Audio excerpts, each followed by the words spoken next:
Income कम हो रही है, ऐसा कभी लगा आपको? नहीं, आज तक नहीं लगा। मतलब जो कुछ दिया है बाग नहीं दिता, बस सारा कुछ बाग की पेमेंट इकट्ठी आती है, इकट्ठी पेमेंट जो कुछ देना लेना वो सारा निफर हो जाता है।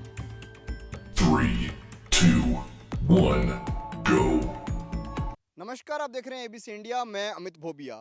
सबसे पहले तो आप इस पौधे के ऊपर फल देखिए, एकदम खूब फल है और खूब अच्छा फल है। साइज जो है अच्छा साइज है, बाजार में चलने वाला पतला छिलका है इसका। और ये है किन्नू का बाग। किन्नू का बाग एक ऐसा बाग माना जाता है जिसके अंदर ज़्यादा होच-पोच नहीं है। मतलब ऐसा नहीं है कि आपका फल मार्केट में जा ही नहीं सकता, क्योंकि बहुत से बाग आपने देखे होंगे। ओलिव का बाग देखा होगा जिसके अंदर क्या होता है, बिके तो बहुत अच्छे दाम में बिक जाए, वरना बिकता ही नहीं है। फल आए तो बहुत अच्छा आ जाए, वरना सालों साल फल आता ही नहीं है। लेकिन ये किन्नू का बाग ऐसा होता है जिसके अंदर भाव ऊपर नीचे हो सकता है, लेकिन आपको जो फ्रूट आपके आ गया खेत में, उसको बर्बादी नहीं होगी, वो बिक जाएगा लगभग। और साल डेढ़ साल में कभी ऊपर नीचे होता है, लेकिन लंबा अंतराल जो है वो इसका बाग खाली नहीं जाता। कुल मिलाकर बात यह है कि अगर बाग में देखा जाए तो किन्नू की प्रोडक्शन अगर आप लेंगे तो उससे आपकी इनकम अच्छी हो सकती है। मेरे साथ जशन है, अच्छे फार्मर हैं, बहुत ही बढ़िया इनका बाग है और बहुत अच्छे तरीके से ये अपने बाग को संभालते हैं। तो आज आपको बाग की एबीसीडी, किन्नू के बाग की, रेट की, मार्केट की, बेचने की, लगाने की, एक-एक चीज़ अच्छे से बताई जाएगी।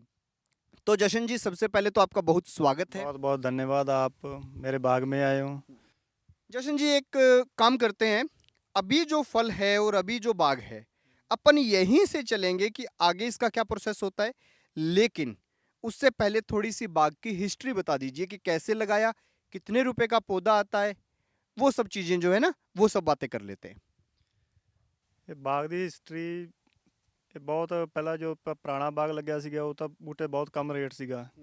ਹੁਣ ਜਿਵੇਂ ਜਿਵੇਂ ਖਰਚੇ ਵੱਧ ਰਹੇ ਨੇ ਹੁਣ ਥੋੜ੍ਹੇ ਬੂਟੇ ਮਹਿੰਗੇ ਮਿਲਦੇ ਨੇ। ਅਲੱਗ-ਅਲੱਗ ਵੈਰਾਈਟੀਆਂ ਦੇ ਬੂਟੇ ਆ ਜਾਂਦੇ ਨੇ, ਕੋਈ ਡੇਜ਼ੀ ਆ ਗਿਆ, ਅਲੱਗ-ਅਲੱਗ ਕਿੰਨੂ ਦੀਆਂ 3-4 ਵੈਰਾਈਟੀਆਂ ਹੁੰਦੀਆਂ ਨੇ, ਅਲੱਗ-ਅਲੱਗ ਤਰ੍ਹਾਂ ਚੱਲਦੇ ਰਹਿੰਦੇ ਕਿੰਨੂ ਦੇ। अमूमन एक पौधे का दाम क्या होता है जब हम लगाते हैं, और वो कितने साल का होता है? ਹੁਣ ਜਿਹੜੇ ਹੁਣ ਨਵੇਂ ਪੌਦੇ ਲੈ ਕੇ ਆਇਆ ਮੈਂ ਉਹ 2 ਸਾਲ ਦਾ 140 ਰੁਪਏ ਦਾ ਪੌਦਾ ਆਇਆ, ठीक है। ਤੇ ਜੋ ਛੋਟਾ ਲਵਾਂਗੇ ਸਾਲ ਦਾ ਲਵਾਂਗੇ ਉਹ ਕੋਈ 70-80 रुपये का आ जाता है पौधा। अमूमन हम ये मान के चलेंगे 100 रुपए 120 रुपए के आसपास पौधा मिल जाता है। इतना मिल जाता है पौधा। ठीक है। पौधे जो हैं 1 एकड़ में कितने लगते हैं? 1 एकड़ में जो 20-22 के लाइए एरिए में फिर तो लग जाते हैं, मतलब 90-100 बूटा लग जाता है। ਹੁਣ ਕਈ ਬਾਗ ਨੇ ਕੋਈ ਜ਼ਿਆਦਾ ਡਬਲ ਕਰ ਲੈਂਦੇ ਨੇ, ਬਾਹਰ ਨੇੜੇ ਨੇੜੇ ਲਾਏ ਉੱਥੇ ਜ਼ਿਆਦਾ ਪੌਦੇ ਲੱਗ ਜਾਂਦੇ ਨੇ, ਪਰ ਉਹਨਾਂ ਦੀ ਲਾਈਫ कम ਹੁੰਦੀ ਹੈ। सही सही जो 20 बाई 20 का बाग। वो सही रहता है। ठीक है। ਹੁਣ ਕਈਆਂ ਨੇ ਜ਼ਿਆਦਾ ਨੇੜੇ ਬਾਗ लगाए हैं, डबल लगाए हैं, वो फिर पूरी हवा नहीं मिलती, पूरी रोशनी नहीं मिलती धुੱਪ ਦੀ, ਫਿਰ ਉਹ ਥੋੜ੍ਹੇ ਟਾਈਮ ਬਾਅਦ ਨਾ ਕਿੰਨੂ ਦਾ ਸਾਈਜ਼ ਬਣਦਾ ਤੇ ਨਾ ਉਹਦੀ ਕੁਆਲਿਟੀ ਬਣਦੀ ਆ, ਫਿਰ ਵਿੱਚੋਂ ਹੁਣ ਅੱਧਾ ਬਾਗ ਫਿਰ ਕਈਆਂ ਨੂੰ ਪੱਟਣਾ ਪੈਂਦਾ। कितने साल तक इस बाग को मतलब आप रख सकते हो? हेल्दी पौधा, अच्छी सेवा की जाए तो कितने साल तक रह सकता है? ਹੁਣ ਜਿਹੜੇ ਇਹ ਪੌਦੇ ਨੇ ਇਹ ਹੈਗੇ 7-8 ਸਾਲ ਦੇ ਪੌਦੇ ਨੇ। ਹੁਣ ਜਿਹੜਾ ਦੂਜਾ ਵੱਡਾ ਬਾਗ ਹੈਗਾ ਮੇਰਾ ਪੁਰਾਣਾ ਬਾਗ ਉਹ ਹੈਗਾ 22-23 ਸਾਲ ਦੇ ਪੌਦੇ ਨੇ, ਮਤਲਬ 30-32 ਸਾਲ ਤੱਕ ਇਹਨਾਂ ਚੱਲਦੀ ਏਜ ਹੈਗੀ ਬੂਟੇ ਦੀ, ਜੇ ਆਪਾਂ ਸਹੀ ਗਰੋਥ, ਸਹੀ ਮੇਨਟੇਨ, ਸਹੀ ਖਾਦ ਖੂਦ ਪੂਰਾ ਆਪਦਾ ਸਹੀ ਧਿਆਨ ਰੱਖेंगे ਫਿਰ। अगर हम किसी पौधे को 30-32 साल के लिए लगा रहे हैं, तो अपना आगे आगे चलते हैं। तो मुझे लगता है कि लगभग 20 बाई 20 का जो है फासला रखना चाहिए। जैसे आपके बाग में है तो आप इसमें जुताई वगैरह भी बीच में करते हैं, सब अच्छे से हो जाता है ना। अच्छा, अब अपन चलते हैं। अभी से ये फल टूट जाएगा। आप बता रहे थे मुझे 22 रुपए के आसपास अभी भाव चल रहा है। 21-22 ਅਲੱਗ-ਅਲੱਗ ਚੱਲ ਰਹੇ ਨੇ ਕਿੰਨੂ ਦੀ ਕੁਆਲਿਟੀ ਹਿਸਾਬ ਤੇ ਹੈ, ਜੋ ਕੋਈ ਬਾਲਾ ਹਲਕਾ ਦਾਣਾ ਹੈਗਾ, ਕੋਈ ਨਰਮ ਹੈ ਉਹ 19-20 ਦਾ ਹੈਗਾ, ਜੋ ਕੋਈ ਚੰਗੀ ਵਧੀਆ ਕੁਆਲਿਟੀ ਉਹ 22-23 ਦਾ ਵੀ ਚੱਲੀ ਜਾਂਦੇ ਰੇਟ। ठीक है। ਹਾਂ, क्वालिटी हिसाब से होता है सारा। मतलब अपन मानते हैं ज़्यादा 150 क्विंटल ना भी हो, किसी के 120 क्विंटल भी हो जाए तो भी 2.5 लाख से कम का तो नहीं है, है ना? उतने का हो ही जाता है फिर। अच्छा, ये बताओ कि अभी ये बाग टूट जाएगा, इसका फल बिक जाएगा आपका, इसके बाद पहला स्टेप क्या होगा? कितनी तारीख तक आप फल बेचना चाहिए और उसके बाद में आप क्या क्या करेंगे? ਆ ਹੁਣ 15 ਜਨਵਰੀ ਤੋਂ ਬਾਅਦ ਇਹਦੀ ਕਟਾਈ ਸ਼ੁਰੂ ਹੋ ਜਾਣੀ ਹੈ ਬਾਗ ਦੀ, ਜੇ ਜਿੰਨਾ ਜ਼ਿਆਦਾ ਬਾਗ ਥੋੜਾ ਲੇਟ ਹੋ ਜਾਏਗਾ ਫਿਰ ਫਟਾਰਾ ਆ ਜਾਏਗਾ, ਜਦੋਂ ਕਟਾਈ ਕਰਾਂਗੇ ਫਿਰ ਫਟਾਰਾ ਝੜਦਾ ਕਿੰਨੂ ਦਾ ਖਰਾਬ ਹੁੰਦਾ, ਫਿਰ ਉਹਦਾ ਫਟਾਰੇ ਟਾਈਮ ਤੇ ਕਟਾਈ ਨਹੀਂ ਹੁੰਦੀ ਗੀ। ਫਟਾਰੇ ਤੋਂ ਪਹਿਲਾਂ ਹੀ ਕਟਾਈ ਹੁੰਦੀ ਹੈ ਜੇ ਸਹੀ ਕਟਾਈ ਕਰਨੀ ਹੋਵੇ ਤਾਂ। ਜੇ ਸਹੀ ਟਾਈਮ ਤੇ ਤੋੜ ਕੇ 10 ਫਰਵਰੀ ਤੱਕ ਜੇ ਬਾਗ ਟੁੱਟ ਜਾ 10 ਟੁੱਟ ਜੇ ਬਾਗ, ਫਿਰ ਉਹ कटाई नाल देना शुरू हो जाती है फिर। मतलब 15 फरवरी तक आप अच्छे से कटाई वगैरह करके और उसके बाद में बाग को खुले मतलब छोड़ दीजिए ताकि उसमें नई पौध फूटे और उसके बाद में उसके ऊपर फ्लावर आए, फ्लावर के साथ साथ ही फल आना शुरू हो जाता है। अच्छा, तो जब आप इसका फुटारा आता है उस टाइम इस पे क्या क्या करते हैं, कौन सी स्प्रे करते हैं, कौन से महीने में करते हैं? ਹੁਣ ਪਹਿਲਾ ਸਟੈਪ ਹੈਗਾ ਜੇ ਆਪਣਾ ਮੰਨ ਲਓ ਫਟਾਰੇ ਤੋਂ ਪਹਿਲਾਂ ਕਟਾਈ ਹੋ ਗਈ, ਫਿਰ ਆਪਾਂ ਬਲੂ ਕਾਪਰ ਦੀ ਸਪਰੇਅ ਕਰਾਂਗੇ। ਫਿਰ ਉਹਦੇ ਨਾਲ ਥੋੜੀ ਫੰਗਸ ਨਹੀਂ ਬਾਗ ਨੂੰ ਪੈਂਦੀ, ਗਾਂ ਜਾ ਕੇ ਜ਼ਿਆਦਾ ਜਾਂ ਵਿੱਚ ਜਿਹੜੀ ਸੋਕ ਬਣ ਜਾਂਦੀ ਉਹ ਨਹੀਂ ਬਣਦੀ ਗੀ। ਤੇ ਜੇ ਆਪਾਂ ਉਦੋਂ ਕਟਾਈ ਥੋੜੀ ਲੇਟ ਹੋ ਗਈ, ਉਦੋਂ ਫਟਾਰਾ ਨਾਲ ਆ ਗਿਆ, ਫਿਰ ਕੱਲਿਆ ਤੇਲੇ ਵਾਲੀਆਂ ਜਾਂ ਸਿੱਲੇ ਵਾਸਤੇ ਜੋ ਮੰਨ ਲਓ ਫਟਾਰੇ ਨੂੰ ਖਰਾਬ ਕਰਦੀ ਆ ਉਹਨਾਂ ਵਾਸਤੇ ਸਪਰੇਅ ਹੁੰਦੀ ਕੱਲੀ। ਫਿਰ जो तेला आता है ऊपर उसके पत्तों के ऊपर लग जाता है, एक जो कीट होता है वो लगता है उसी। ਫਟਾਰੇ ਨੂੰ ਖਾ ਲੈਂਦਾ, ਫਟਾਰਾ ਜੇ ਖਾਧਾ ਗਿਆ ਤੇ ਫਲ ਵੀ ਆਪਣਾ ਉਵੇਂ ਗਿਆ। ਫਿਰ ठीक है। ਮੰਨ ਲਓ ਜੇ ਫਟਾਰੇ ਟਾਈਮ ਤੋਂ ਮਹੀਨਾ ਡੇਢ ਮਹੀਨਾ ਹੁੰਦਾ, ਪੂਰਾ ਇਹਦੀ ਕੇਅਰ ਕਰਨੀ ਪੈਂਦੀ ਆ ਬੱਚੇ ਕੀ ਤਰ੍ਹਾਂ। ठीक है। ਜੇ ਛੋਟੇ ਬੱਚੇ ਨੂੰ ਜੇ ਸਾਂਭਦੇ ਆਪਾਂ ਉਵੇਂ ਇਹਦੀ ਕੇਅਰ ਕਰਨੀ ਪੈਂਦੀ ਆ। ਜੇ ਉਹ ਨਾ ਕੀਤੀ ਫਿਰ ਨਾ ਆਪਾਂ ਨੂੰ ਫਲਾਵਰ ਫਲ ਮਿਲਣਾ ਪੂਰਾ। मई के महीने ਹਾਂ ਹਾਂ, मई ਉਹਦਾ के- ਪੂਰੀ ਜ਼ਿਆਦਾ ਧਿਆਨ ਰੱਖਣਾ ਪੈਂਦਾ। ਨਹੀਂ ਫਿਰ ਸਿੱਲਾ ਪੈ ਗਿਆ ਫਿਰ ਬਾਗ ਖਤਮ, कई मई- सालों की मेहनत फिर खत्म हो जाती है। मई के महीने तक आप इसको तैयार कर लेते हैं, फुटारा आ गया, 3-4 स्प्रे इसके ऊपर तेले की कर दी, कोई कीट ना लगे, और उसके बाद में इसके फल की छोटी छोटी गुलियां बन जाती है, छोटा छोटा फल लग जाता है, इस पे दाना बन जाता है।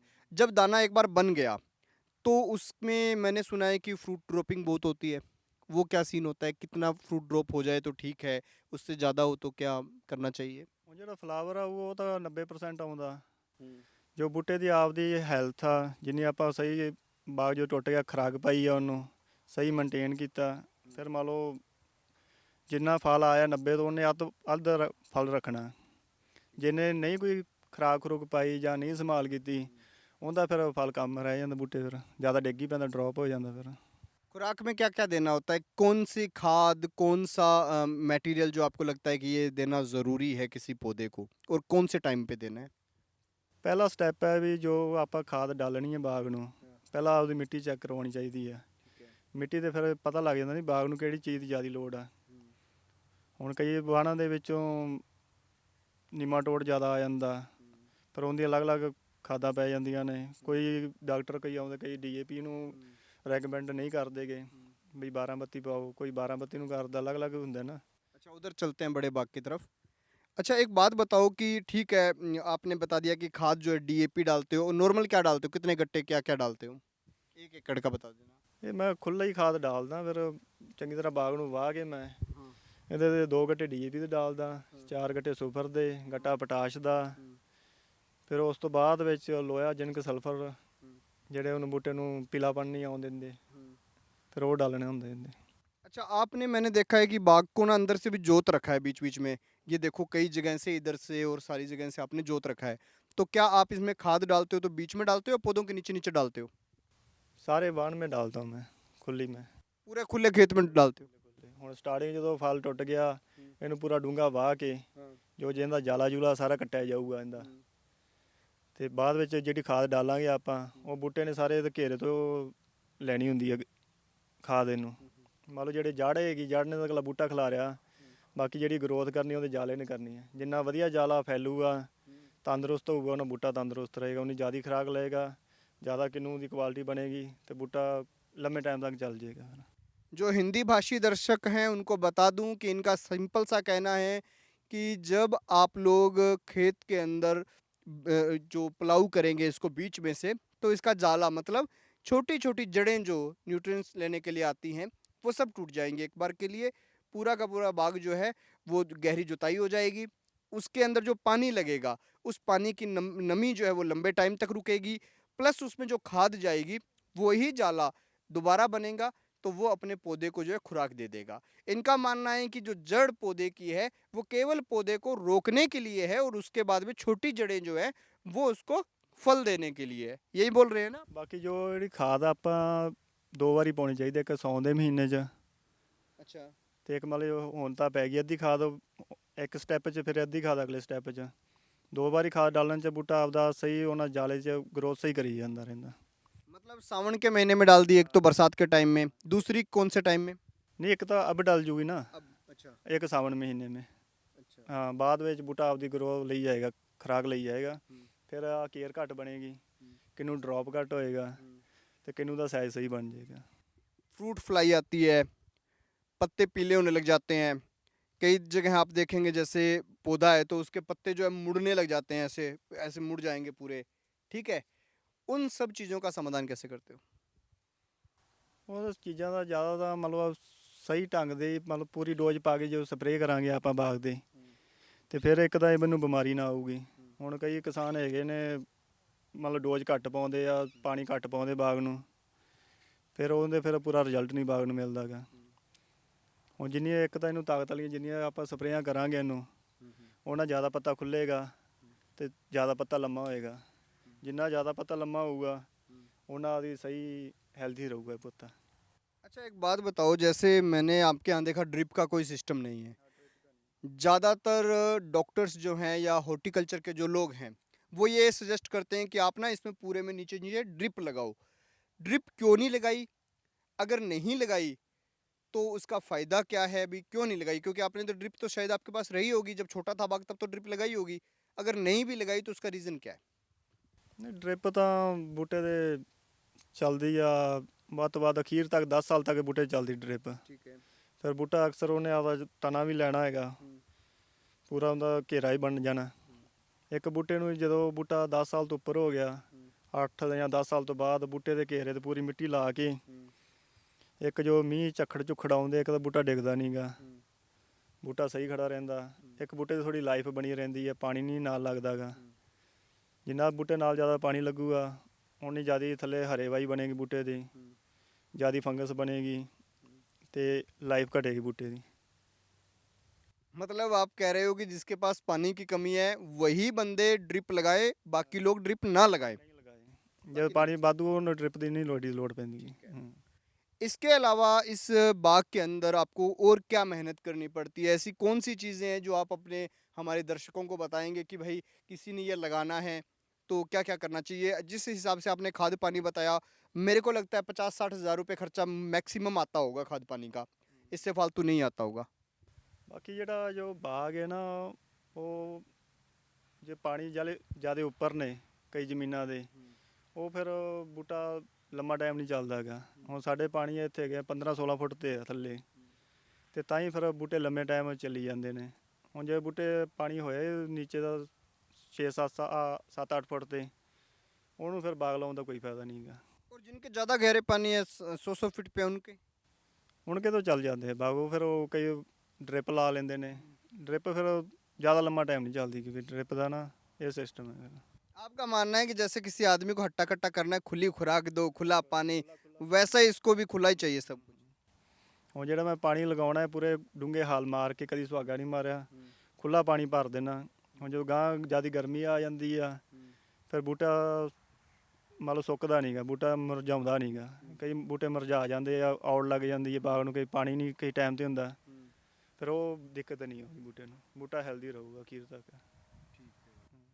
अच्छा एक गल होर दस दो फिर तुसी, हिंदी दर्शक जो है वो लगभग पंजाबी आजकल गाने वगैरह सुनते हैं तो समझ ही जाते हैं कि कुछ पौधों में मैंने ये देखा है कि जैसे फ्रूट है उसके ऊपर एक निशान आएगा, फिर वो फ्रूट जब हम खोलेंगे अंदर से पूरा का पूरा ख़राब निकलेगा, तो उसका रीज़न क्या होता है और ऐसी कौन सी चीज़ें हैं जिनकी वजह से ये होता है?